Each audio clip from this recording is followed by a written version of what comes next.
My name is Vahid Chitsaz, part of the Elite Mastermind group. Miss Jaqueline, good morning. Good morning. How are you? I'm doing great. Happy New Year. How are you? Happy New Year to you too. A lot of good stuff are going to happen in 2019. So let's dive into it. Where are you located and what time is it over there? I'm located in Los Angeles, California, specifically in Santa Monica right now, and it's 12:33 p.m. So I can look out where you are from my window because I'm in Woodland Hills. Oh my gosh. I just came from Woodland Hills this morning. Really? Yes. Okay. Hopefully the 405 wasn't 4 or 5 hours traffic for you, but Not that long. It's never empty, so yeah. it's never empty. I don't know what people do all day long on the freeway. But anyway, let's dive into it. Think and Grow Rich. How old were you, or how long ago did you get started with it, and what's been your experience so far?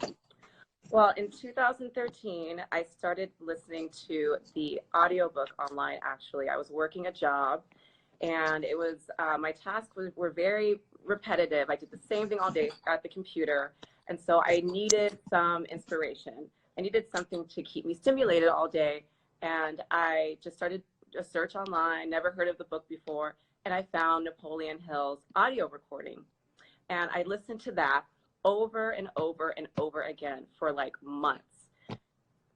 And that's where it first started. And Napoleon Hill, Think and Grow Rich, was my first mindset shift book I ever read.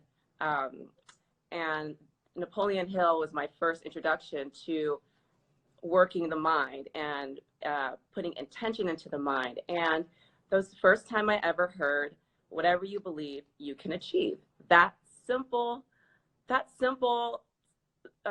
teaching right there has shifted my entire mindset. And how crazy is it that, you know, you're like the second person today that I've done live with that has actually on their own went and found Think and Grow Rich. Normally that is not the case. I just want you to know you're part of the exception group, okay? Everybody else is introduced to Think and Grow Rich.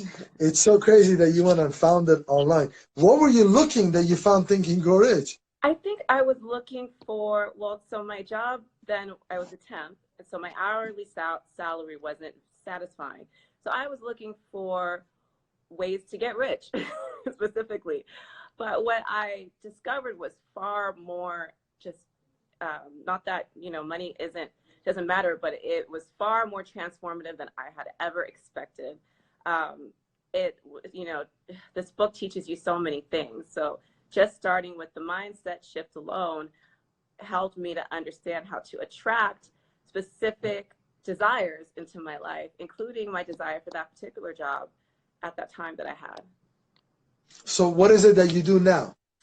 So now I am a licensed real estate agent, and I'm currently working on closing my first deal. I just became licensed November 9th. I'm also a writer, a speaker. I've been a musician my whole life, pretty much. And I'm currently writing a book, so I'm very busy. Awesome. What are you writing? What's the subject? What's the topic? What do you write about? The topic, you know what? I'll tell you one thing that Napoleon Hill helped me realize is my passion to inspire others and my passion to help others, because I know, because of my life experience, I've had my own struggles, my own ups and downs, and I've had proof that applying these philosophies really does work. And when you experience that, and when you realize that, and you're awakened to that power, it is the best feeling in the world. And there's nothing more I'd rather do than to help others realize theirs. So my book that I'm writing is about mindset shift practices. It's a very small book, a book that's intended for people to just be able to throw in their purse or throw in their back pockets and literally take with them everywhere they go all day. So, you know, throughout their day, if they have whatever encounters that they have, they can open up this book and just be reminded of the possibilities no matter what. When is it coming out? When are you going to be done with it? What's the status? I'm thinking about setting a release date right now. So I'm looking into February. I'm going to be launching my book, as well as... oh, so you already written it? It's already done? It's pretty much there. I'm fine tuning it and everything. Okay, I'll make sure I'll send you my address so I get my free 3 copies signed autograph, because I got 3 people working my team, so I need 3 of them. Last time I got 1 book, we almost had a fight in the office, so I don't want to do that anymore. So now I always announce I need 3 copies of the book, Great, because yes. everybody wants to have their own copy. You can have as many as you want. Fantastic. We'll have Q reach out to you. So let's dive into Thinkandgrowrich. When you initially started reading it, what were the 2 things that were really profound for you that you got out of the book? What are the 2 things? Okay, well, 2 things that I mean, that's made all the difference in the world is not giving up. There's a paragraph in The Power of Thought, and it says one of the most common causes of failure is the habit of quitting when one is overtaken by temporary defeat. Or perhaps failure. Yes, or perhaps failure. Yep. Every person is guilty of this mistake at one time or another, and it's so true. I can't tell you how many times. No, finish up. And it says the most logical thing to do is to? The most logical thing, it goes down to R.U. Darby, who became the most successful insurance salesman. Right. So keep going, and you're going to get to the next page, which is the last 2 paragraphs. Before success comes to most people. There we go. Yeah, keep going. Yep, they are sure to meet with much temporary defeat and perhaps some failure. When faced with defeat, the easiest and most logical thing to do is to quit. That is exactly what the majority of people do. That is. It's the easiest thing to do. Exactly, because when you get into temporary defeat or perhaps some failure, the most logical thing. It didn't say the most emotional thing. It says the most logical thing, because R.U. Darby, he was digging at a gold mine, and he stopped 3 feet from gold. And the most logical thing after 1 week, 2 weeks of mining, and you don't get any gold, obviously logical thinking, you're like, I got employees, I got life, I got to do this, pay for machinery, we're going back and forth, we're living in the middle of nowhere. So all of these thoughts, and they're very rational, logical thoughts. And the reasoning is because you don't see the results. So I always tell people that the majority of the problem comes in is that the data that you receive is wrong. You make the right decision, but the data that was given to you was wrong. So your decision is wrong.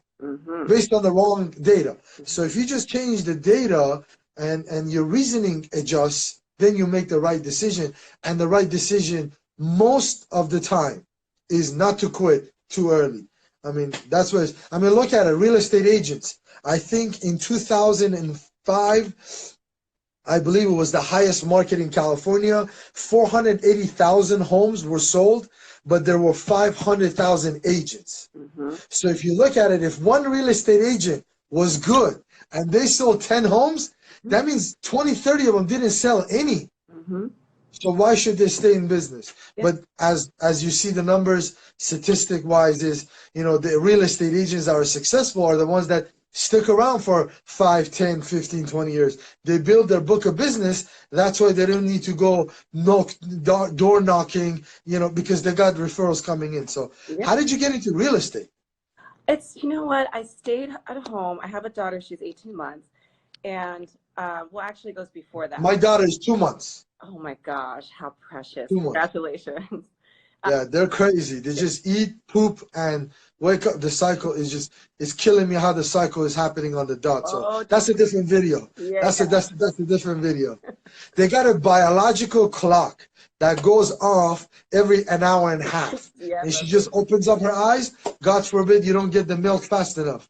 She will holler like there's no tomorrow. That girl is going to be. Yeah, she's. My wife is doing all the work. I'm just a backup plan. Go wife. Yeah. Real estate. How'd you get into real estate? So fast forward a few years, there's a couple of goals in mind that I had, and one of them was to perform top at my last full-time corporate job I had. And so during that job, I developed this interest in I would just go online and look at properties, and not out of state, in Florida and in Palm Springs, because I was just amazed at the affordability or the, you know, the different prices compared to LA. I'm born and raised in LA. So I never said like, oh, you can get this over here. So I became interested in investments. So I started doing my research, and I acquired a colleague who was a real estate investor. And so I just started working with him. And then this, during the time where I was home with my daughter for a year, we started working. I started assisting him in facilitating real estate investment deals, and I was able to assist him in closing some, and I really enjoyed the process. I enjoyed helping people's dreams come true, because I feel like because of I feel like it's so common to let circumstances define us in this exact moment. So basically, whatever circumstances are happening, I run across people that don't believe they can purchase their first house because this is happening and this is not happening and all this stuff.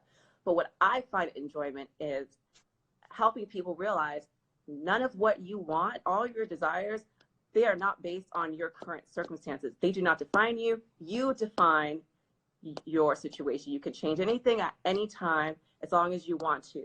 And there's the power and there's the enjoyment that I have in helping people purchase their first homes. And of course, I work with all kinds of home buyers, but I find the most thrill in helping people's dreams come true. It's a big deal, especially in a very expensive city like Los Angeles. I just saw a house down in Woodland Hills over the weekend on Sunday. It wasn't that big of a deal. You know, I went, you know, there was an open house, but it was for like 1.5 million, but I think I can get it for 1.4. But yeah, just to give you an idea, it wasn't the biggest one in the block. Yeah. It wasn't anything fancy. It just looked, it was decent. It was just recently remodeled, but that is how crazy it is. I think in Texas, I could buy 5 homes with that. Yeah, and that's a really good investment strategy as well. It's a good market there, definitely. So it's very, very, very unique. Now, did the real estate company or agency or the firm you work with, do they mandatory let everybody read Think and Grow Rich, or is this something that you're doing on your own? No, it's something that I'm doing on my own, and it's something that I have some throughout the year. I have some speaking engagements, and this is going to be one of my primary books that I utilize throughout my speaking engagements by far. I just prepared some material for girls between 12 and 18 that I'm doing a speech for, and I copied some pages in this book, and I'm going to recommend that they have this book with them for life, because it's going to help them, even if you just open up a page, you know, throughout college or whatever their endeavors are, it's going to help them. You don't need to give them that. Just give them our Instagram handle. Let them just follow us, and we'll just do the whole thing. And they don't need the book anymore. They just watch some lives for like 2-3 days. They get the whole entire book. Everybody talks about it, so yeah. That's the fastest way. But definitely let them know that we have an Instagram account. But no, listen, I know you're a very, very busy individual. We're definitely going to be speaking definitely more, because I like to get the opinion of brand new real estate agents and what they go through, what are the challenges, what are the fun things that you are able to do. And, you know, obviously you're doing it, it's a profitable business, so you're making money. Yeah. So that's always interesting to share with other individuals. But I want to, we're definitely going to be in contact. I want to thank you. Oh, I got the photos that you sent me, so we're going to be able to post those definitely soon too. Well, thank you so much. This has been so much fun. Thank you. Thank you for being here. Take care. You too.